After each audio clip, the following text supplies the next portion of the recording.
What are you guys doing this morning? I've been up since before dark. Last night it was raining.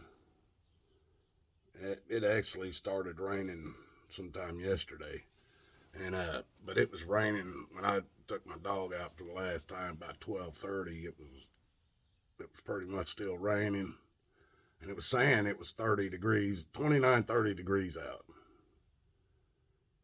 So they've been telling us about this storm up here. We went and bought we bought about 115 pounds of salt because of all this ice supposed to be coming through here. And but I was up here before sun came up because everything had about a quarter of an inch of ice on it. My back hurt, but I took my dog out. She didn't even want to walk out on the sidewalk or even on the snow because it was just she'd step on the snow and it would just fall through on her. And she wasn't going to walk through that. And so I told my wife, shit, I better get out there and start putting some of this salt down, try to keep up with this ice. Well, I did that for a couple hours. I got my driveway cleared, got all the ice off of it. I even fired up both of my wife's car and my daughter's car, got all the ice off the glass windshield, thawed it all out real good. And in the process, it starts sleeting again. Well, I just stopped. Now I've been out. I took off. The roads ain't bad right now, but there's a lot of water on them, and it's still sleeting out. So they're having to stay on top of it with the sand and the salt. I wish I'd have bought some sand to mix in with my salt because that would help it, because the salt's only going to help to a certain temperature, and then it's going to freeze. And at least if you had the sand in it, you might get some traction out. There'd be something there for your tires to grab in that ice. And I wish next year, if a storm like this comes up, I'm going to have some bags of sand too to mix in. Because once this sleeting and raining, this sleeting could go on now because we're still showing like 29 degrees out here in northeastern Ohio. And this sleeting they're talking about could go on until like 7 o'clock tonight. And then the temperatures are supposed to drop down into the teens. Now, once that happens, then the sleet will stop and we'll start getting the snow they've been talking about. They started off saying we were going to get about 2 feet, 20, somewhere around 22 to 24 inches. Well, now they're saying we're going to get 7, I think, in the first 24 hours, and then the next day we're supposed to get another, I don't know, 5 or 6. So we're going to get a little over a foot in the next couple of days. But I've been trying to keep up with that ice, make sure, I don't have a foot and a half or a foot of snow on top of a sheet of ice that's 4 or 5 inches thick, because I've got places at the end of my driveway right now. I got ice at the end of my driveway that's probably, I'd say, at least 8 inches, 8 or 9 inches thick. I've dug all the snow off of the top of it and trying to push the edge of my driveway back because it's so tight. And where am I going to throw all this other snow? So I've been working on it, trying to get. And there's such thick ice out there. I've been throwing salt on it. I've been trying to bust it up with a damn shovel I got. But I don't have the wind for it. And but I don't want the whole damn driveway 6 or 8 inches of ice with a foot of snow on top of it. So I've been trying to keep up on it, and I'm gonna be all right. I still got another about 70, 80, or 70 pounds of salt left.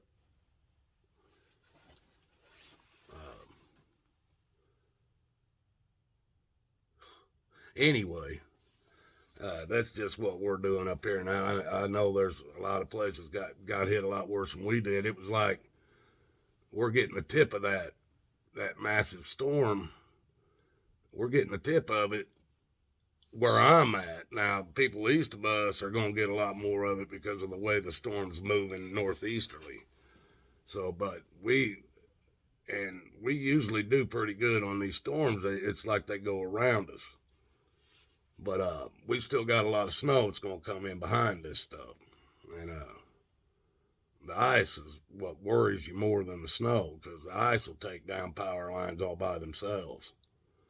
Well, they'll snap power line at the poles. Not counting, they'll snap trees. And that's going to cause a lot of problems. Maybe deaths. But there's a guy I was listening to yesterday. I've been listening to him for a few years now. His name's Joe Imbriano. Joe Imbriani. Anyway, he's out of California, Fullerton, California. He calls it, his YouTube channel is Fullerton Informer. Joe Imbriani, I think is his name. But this man's got a lot of scientific background. His education, he holds not just like an AA degree or something, folks. He's got a couple of different degrees, and they're high degrees. And he's been talking out now for close to 10 years. A couple years longer than I have been on YouTube. He's been on YouTube. Like, I've been on there since 2015. I think he started in 2013. But he went on. He's got all kinds of web pages. Just about anything, you type in anything like 5G weaponry or 5gdanger.com, 5G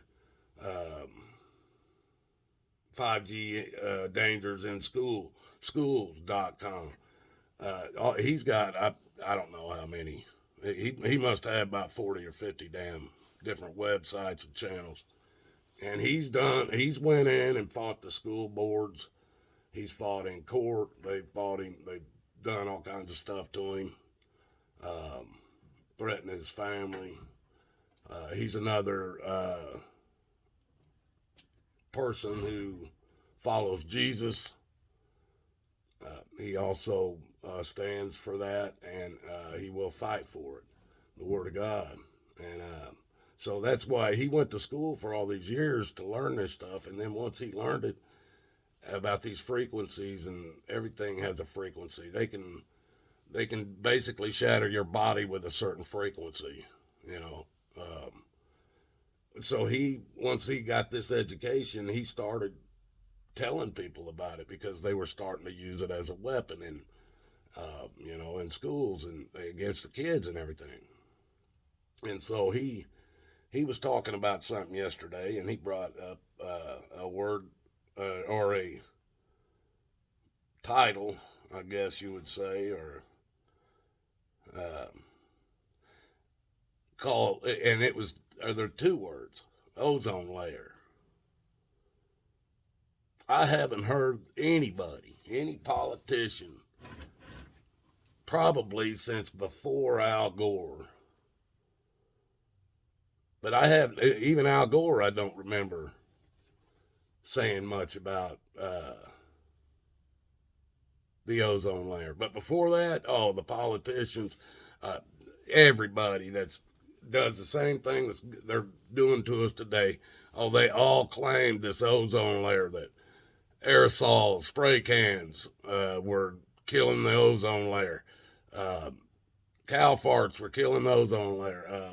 Your air conditioning, where it used to be R12 air conditioning on your cars and stuff, that stuff was cheap. Well, that was killing the ozone layer, so they outlawed it. And then the stuff they brought in was real expensive. The what is it, R32 or something like that now. It's been a while since I messed with it. But they was telling all of us that there was a massive hole that opened up in the ozone layer. And this ozone layer, if the hole got very big, it would pretty much allow our atmosphere to basically leak out into space.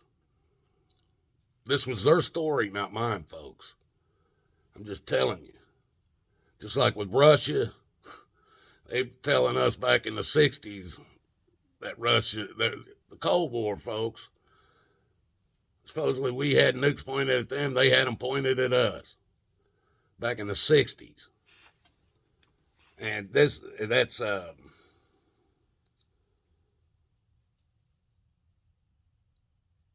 this ozone layer goes back farther than that. But I remember always hearing about this ozone layer. I can't remember the last time I heard a politician or anybody claiming that it has anything to do with global warming or any global cooling, climate change, whatever it is. I can't remember the last time I heard any of them talk about the ozone layer. Now, folks, when they had the ozone layer and they talked about it, they claimed because the law of thermodynamics, second law of thermodynamics states, natural law, that cannot be broken, states, in order to have a gas pressure, you have to have a container. That's how they used to explain what held the atmosphere on the earth. Well, but they claimed they could shoot a rocket through that same layer, no problem. Didn't create a hole or nothing. But this non-solid object that they claimed was in the sky, surrounding the entire ball Earth, they claimed protected us from all the evils of the space, radiations and all this stuff.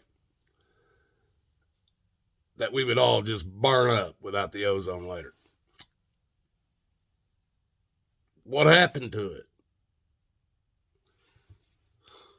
Now, nowhere in that second law of thermodynamics does it say a layer of something can be a container. A container is a solid object, folks, or gas would not be contained. And if you shot a rocket through it, you'd blow a hole through it, probably igniting the damn gases. So if that was the ozone layer, okay, let's say, I don't know. Why don't they talk about it anymore? Why? Because it's Satan's, it used to be Satan's container. It was Satan's idea to bring up this ozone layer. Man don't know what to do with it after they use it for a while, and it worked. And then now they can't explain what they have said. Just like gravity. They can't explain it. It's not a provable fact. No way they can prove it. It's nothing more than an ideology. And that's the same with time-space, or space-time. Time is a concept. It's an ideology. It's not real. So all this stuff they use to say that contains your atmosphere, contains it all to the earth that's spinning and flying through a vacuum of space and all this crap. People, they've used lies and they've proven themselves wrong easily. And they know when it's a lie, they just know you're not going to look into it. But some people do, and then it gets out, and then they have to change the lie. Well, he came up with this guy I was talking about, Joe Embriani, he from the Fullerton Informer, came up with a thing that he was saying yesterday, and I found it pretty interesting. Now, whether it's true or not, I don't know. It's not information I've been given to understand, so I can't say it's true or not, but there's some things about it that I know is the truth, but other parts that I'm not. Now, he claimed that the chemicals that they're spraying in the air is basically bringing the ceiling down from the firmament, bringing it down lower to just a few miles above us in order to pump the CO2 and stuff that the trees and everything, the bushes, the plant life on the earth that consumes this and then turns it into oxygen and what we need in the ground, minerals and stuff that needed in the ground to grow food and stuff like that. That the gases in the air, they needed to lower the ceiling so that they could pump basically what we use on Earth to grow food in fields. They're basically brought the ceiling down to bring a smaller tunnel to pump this stuff into the underground cities. Now, I know people have said they got cattle under there, but they got to be able to feed them with something. So they got to be able to grow food underground. Now, I thought maybe lights or something they could do that, but evidently they could need more than that. I don't know. I don't understand, other than trying to kill us with what they're spraying on us. They could have many, that could just be a byproduct of this, because they know destruction is going to come to the face of the earth, and they think they're going to go underground and hide. Now, this is the part I can prove, folks. When I was driving for a company called Central Refrigerated Trucking Company, I was driving a refrigerated trailer. I was told to go to a spot. I can't even remember where it was. It was back when I first started driving, but it was an area somewhere in like Wyoming, Colorado, somewhere in the mountains. Now, at that time, I was following a map. We didn't have GPS and shit. I was told where an address was. I'd look it up on my road atlases. I had road atlases for semis because there were some roads I couldn't go down because of like low bridges or something like that, tunnels I couldn't get through. Well, I had a road atlas that was made just for semis. And so I would follow these, and it took me to an entrance into this side of this mountain. And I was like, what? And they had a guy that I talked to at the gate before I drove through the gate into the mountain and down a damn highway, folks. This was 2-lane highway going both directions. A highway. I could run the 55, 65, 70 mile an hour, whatever the speed limit was, just like on the road on Earth. I drove back in there 35 miles to what it was an underground, basically a freezer. But because it was so far underground, they only had to keep it, the temperature started at 53 degrees. So they only had to drop it from 53 down to whatever, 19, 20 degrees to freeze it, keep everything frozen. It didn't take much energy to bring it down that low. I took a whole damn 53-foot trailer full of steaks and hamburgers and chickens and all. It was packed full of meat and loaded it in there. And I was asking these guys. Now, this was so far back in there, folks, that one guy, he was parked back there, and they told him to move his tractor out from under the trailer and park his tractor somewhere else. And if he wouldn't have, he'd been sitting there, a big chunk of the ceiling fell and would have crushed him in his cab. And but some of these guys I talked to that had been back in there further, they said that there's a section back there that was so big you could drive, or you could pull a damn 747 down through that tunnel, and with the wings on it, tail on it, and never touch the ceiling or the sides. And they had said they went 100 some miles back into that underground. So I know they got places underground, massive places. People have told me there's a train that goes from, I think, New York or Washington, D.C. to L.A. or somewhere out west on the West Coast that does it in a couple of hours. Some underground train. Do they? I don't know this. I've never seen it. I don't have proof of it.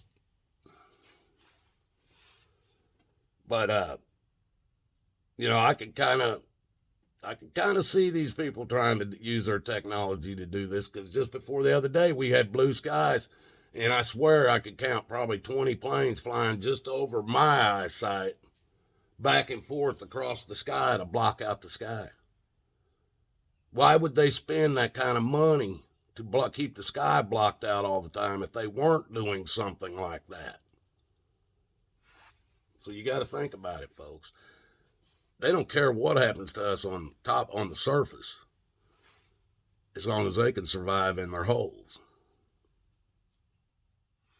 That's pretty bad.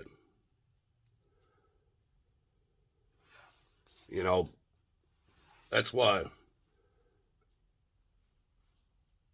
And those people that'll be down there are the people that are in charge of all the countries today. Those will be the ones living down there. And then when they allow this is their plan. And when they allow the surface of the earth to come back to normal, then they'll come up when everybody else is dead. And then they'll have the earth to themselves. Because at this point, folks, these people already, God put this earth here. Then he threw the fallen angels down here to earth before we were ever even put here, before man was ever put here. And then he made man on earth. And when man ate from the tree of knowledge, man was thrown into earth, onto the earth to deal with that. And these people, man was given for a short time to use the earth. 80, 100 years if you're lucky. You're going to be on earth. That's a short time. But today, folks, man thinks they own everything. There are men. That's why their bloodline is so important, because they're only good for maybe 100 years if they got the best, whatever their best witch doctors are. They can keep them alive that long or a little longer. And then they're gone, but they don't want to lose it all again. So their bloodline's the most important thing, keeping in the family. Your bloodline ain't. Man was given this earth to use it for a short time, and they think they own the air. They think they own the land. They think they own the sea, that it's all theirs, and we're nothing but useless eaters. That's it. Criminals.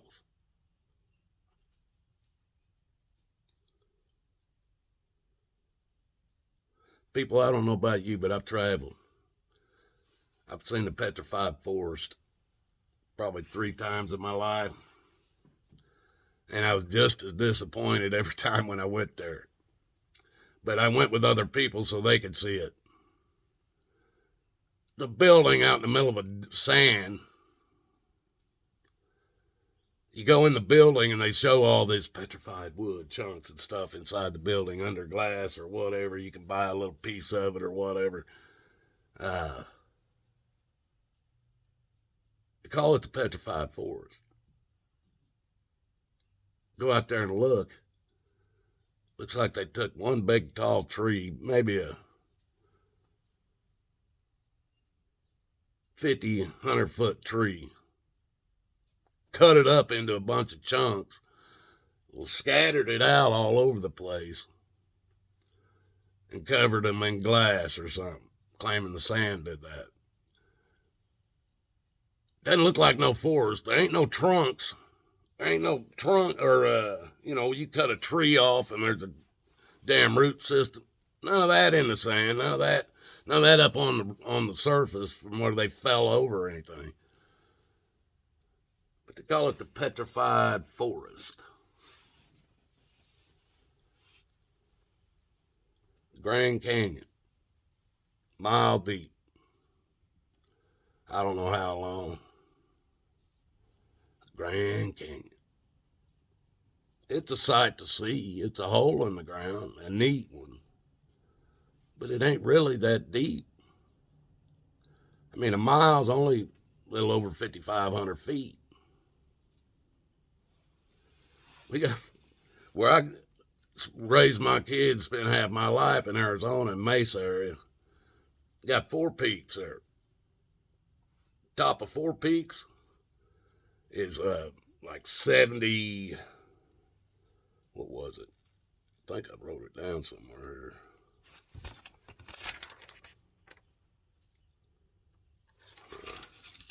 It's like 7,653 feet to the top of 4 peaks. And you can look it up, or people just look up 4 peaks, just FOURPEAKS in Arizona. It'll come right up. It's like just under 77,000 feet. Well, we started at the desert, which the desert is below sea level, people. That's how a desert happens. It's below sea level. So I started at the desert in Mesa and drove up that 4 peaks. And I drove up to about, I didn't drive all the way to the peaks, and I'm not even going to make you even think that. But I drove up to somewhere around 62 to 6,400 feet of that mountain in my Ford Bronco.